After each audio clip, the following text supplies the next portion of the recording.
जय श्री कृष्णा मेरे प्यारे सनातनियों। तो मैं सोचा एक छोटी सी बहुत जरूरी इन्फॉर्मेशन है हमारे लोग के लिए, हिंदू लोगों के लिए, तो मैं सोचा आपके साथ शेयर करूं। आपको जो विद्वान लोग हैं उसको तो सबको ये मालूम होगा, लेकिन कोई मेरे जैसे जो लोग होते हैं जिसको नहीं मालूम है, तो मैं बोला उनके बेनिफिट के लिए, और ऐसे बहुत से लोग हैं जिसके बेनिफिट हो सकता है, तो मैं बोला एक वीडियो बनाता हूं। ये वेदों के बारे में है। हाँ, हमारे में बहुत लोगों में चर्चा होती है, लेकिन बहुत कम लोगों में चर्चा होती है कि ऋग्वेद क्या है, अथर्ववेद क्या है, यजुर्वेद क्या है, सामवेद क्या है। हाँ, तो एक प्रश्नों के सवाल के जवाब में रूप में मैं बनाया है। किसी ने मुझे इन्फॉर्मेशन भेजा था, तो मैं बोला बना डालता हूं। कोई लोग देखेंगे, पढ़ेंगे, समझेंगे, सोचेंगे, शेयर करेंगे, तो हिंदुओं को फायदा होगा। तो ये है पहली बात। पहला सवाल है वेद क्या है। सबके दिमाग में आएगा वेद क्या है, राइट। तो वेद ये है जो सृष्टि को चलाने के तरीके थे, नियम थे, वो सब वेदों में बताया गया कि ये सृष्टि को कैसे चलानी चाहिए, वो वेद में है, राइट। वेदों में कौन से नियम है, दूसरा सवाल है। तो वेदों में 8 वसुओं के जो गुण है वो, मनुष्य मात्र के कर्म और अन्य प्राणियों का स्वभाव, देवों के बारे में, हाँ, हमारे जो नीति नियम है, हमारे क्रियाकर्म है, बहुत सी ऐसी बातें बताई गई है, ठीक है।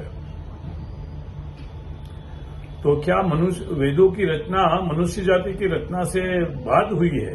तो इसका जवाब ये देते हैं, नहीं, वेद तो अपौरुषेय है। अपौरुषेय का मतलब ये होता है जिसका कोई पुरुष ने नहीं बनाया, कोई सृष्टि के रचयिता ने बनाया है। तो ये वेद जो ब्रह्मांड में पहले से ही मौजूद थे, बस उसको लोगों तक पहुंचाने का काम हमारे ऋषि मुनियों ने किया, हमारे देवों ने किया। तो वेद अपौरुषेय, जैसे संस्कृत भाषा अपौरुषेय है, संस्कृत भाषा की भी रचना कोई एक व्यक्ति ने नहीं किया। अभी कोई रिसर्च मेरे साथ शेयर किया था किसी ने, वो मिलेगा तो मैं आपको भेज दूंगा कि संस्कृत का अभ्यास करने से, संस्कृत के साथ संलग्न रहने से आपका जो दिमाग होता है, ब्रेन होता है, उसको बहुत विकास होता है। हाँ, उसके बहुत, तो वीडियो की क्लिप मुझे मिल जाएगी, अगर उसमें कोई कॉपीराइट का सवाल नहीं होगा तो मैं आपके साथ शेयर करूंगा। सनातन क्या है? सनातन आत्मा, परमात्मा और प्रकृति का जो मिलन है, जिसके बारे में बताया गया, वो सनातन है। क्या जगत की वस्तुओं को पूर्ण रूप से समाप्त किया जा सकता है? सवाल यह है, क्या जगत की वस्तुओं को पूर्ण रूप से समाप्त किया जा सकता है? तो उत्तर है नहीं, किसी भी वस्तु को पूर्ण स्वरूप से समाप्त नहीं किया जा सकता, क्योंकि यह संसार परिवर्तनशील है। और दूसरी, ये संसार की जो रचना हुई है, हमारी जो सृष्टि की रचना हुई थी, उसके अनुसंधान में लिया जब पृथ्वी की रचना हुई थी, तो पृथ्वी जब एक बड़ा ब्लास्ट हुआ तो सूर्य से अलग हुई, तो तभी तो एक वायु का गोला ही था ना। तो वायु के गोला के अंदर ही आप जो सब देखते थे, मैं भी उसमें था, आप भी उसमें थे, हीरे, मोती, जवाहरात, पत्थर, ग्रेनाइट, पुष्प, वृक्ष, सभी वो उसमें था। तो वो विधि थे, तो उसका कभी विलय नहीं होता है, वो एक रूप से परावर्तित होकर दूसरे रूप में हो जाते हैं। जैसे मनुष्य का शरीर जलाया जाता है तो पंच महाभूत में मिल जाता है। वो पंच महाभूत क्या है? जल, वायु, अग्नि, आकाश और सूर्य, उसमें मिल जाता है, बराबर है। तो हम तो उसमें से निकले थे, उसमें मिल गए, तो नाश तो नहीं हुआ। फिर हमारे वही अवशेष उससे दूसरे किसी की रचना होगी। तो सृष्टि में जो वस्तुएं हैं उसका संपूर्णपणे नाश करना मुश्किल है, उसको परावर्तित किया जा सकता है। ये संसार के दुखों से मुक्त होके नहीं, संसार की माया जाल से, संसार के मोह से मुक्त होना, उसको मुक्ति कहते हैं, उसको मोक्ष कहते हैं। तो मोक्ष क्या है? मोक्ष ये है ईश्वर के सानिध्य में सृष्टि का ज्ञान, और उसके बाद वो ज्ञान का आनंद लेना और उसका आनंद स्वरूप को अनुभव करना, वो मोक्ष है। वेदों की भाषा क्या है? तो वेद अपौरुषीय है, इसलिए उनकी भाषा प्राकृत है। प्रश्न, क्या वेदों में कोई भी मनुष्य पूर्ण रूप से समझ सकता है? हाँ, समझ सकता है, लेकिन वेदों को समझने के साथ साथ परमात्मा को समझना भी जरूरी है।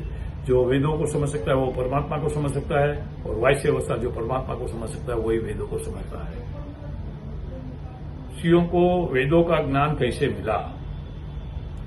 ऋषियों ने तपस्या की, समाधि अवस्था लगाई, तो जो ब्रह्मांड में मौजूद था ज्ञान, वो ऋषियों को समाधि अवस्था में, तपस्या अवस्था में मिला। इससे वेदों को, ऋषियों को वेदों का ज्ञान मिला, और ऋषियों ने वो सब ज्ञान हमको, आपको, दूसरे मनुष्य को, सबको बताया।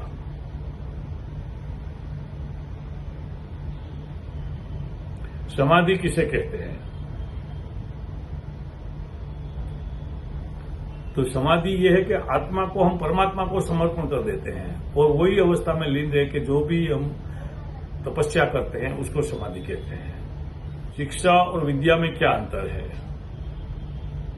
भौतिक विषयों की ठीक ठीक जानकारी देना उसको शिक्षा कहलाती है और जो मनुष्य को मुक्ति का मार्ग दिखाए वो विद्या है।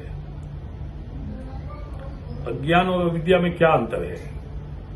किसी विषय की जानकारी ना होना अज्ञान है और किसी विषय की गलत जानकारी देना वो भी अविद्या है। ज्ञान और अविद्या बहुत इंपॉर्टेंट है, आप उसको भी समझिए ज्ञान और विद्या को समझने के बाद। उपासना के योग्य कौन है? तो उपासना खाली परमात्मा ही करनी चाहिए।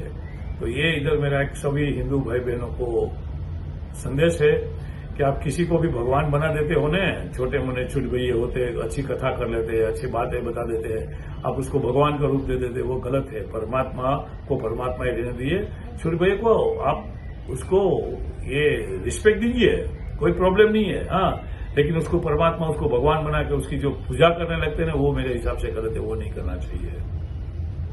परमात्मा के सिवा किसी और की अगर हम लोग आराधना करते हैं तो उसका फल क्या स्वरूप होता है? तो परमात्मा से किसी भी प्रकार की दूसरे लोगों की अगर उपासना की जाती है तो वो केवल अंधकार फैलाता है, उससे आगे कुछ नहीं होता है। सृष्टि और प्रकृति में क्या अंतर है? जो सृष्टि दिखाई दे रही है वो सृष्टि है और सृष्टि ही प्रकृति का मूल कारण है।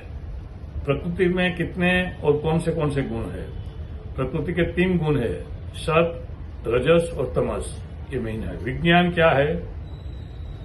सृष्टि के नियम। सृष्टिकर्ता का नाम किसने रखा? सृष्टिकर्ता के गुण, कर्म और स्वभाव भी उसके नामों की व्याख्या करते हैं। जैसे स्वयं प्रकाशित होने से सूर्य, स्वयं उष्ण होने से अग्नि, स्वयं शीतल होने से जल, स्वयं ऐश्वर्य होने से ईश्वर, स्वयं सामर्थ्यवान होने से परमेश्वर और आत्मा को स्वामी होने से परमात्मा इत्यादि। ईश्वर के कितने नाम है? ईश्वर के सहस्त्र नाम है, सभी के उसके गुणों के अनुसार नाम दिए गए हैं और उसका स्वभाव और कर्म दर्शाते हैं। सुख का मूल क्या है? सुख का मूल धर्म है। धर्म का मूल क्या है? वेद है। वेदों का मूल क्या है? सत्य है। सत्य का मूल क्या है? ईश्वर है। मनुष्य में कितनी जाति है? मनुष्य की कोई जाति नहीं, मनुष्य एक ही जाति है, मनुष्य। बाकी सब हमने बनाए इधर।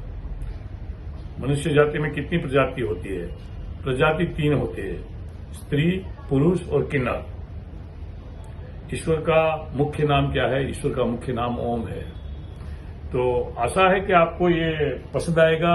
आपको पसंद आए तो उसको दूसरे लोगों के साथ शेयर करना, मुझे बताना, मेरी क्षति कमी जो भी है वो मुझे बताना। हाँ, मैं कोशिश करते रहता हूँ, मैं कोई ज्ञानी नहीं हूँ, मेरे एक छोटा सा मनुष्य हूँ, 72 की उम्र हो गई है। तो सोचता हूँ कि जितना मैं सनातन के लिए और भारत माता के लिए कर सकूँ इतना करने की कोशिश करता हूँ। हाँ, ये मेरे विनम्र प्रयास। आशा है कि आपको अच्छे लगेंगे। अच्छे लगे तो दूसरे लोगों के साथ शेयर करिए और कुछ भी मेरी क्षतियां कमियां है तो मुझे बताइए। आपका खूब खूब धन्यवाद। जय श्री कृष्ण।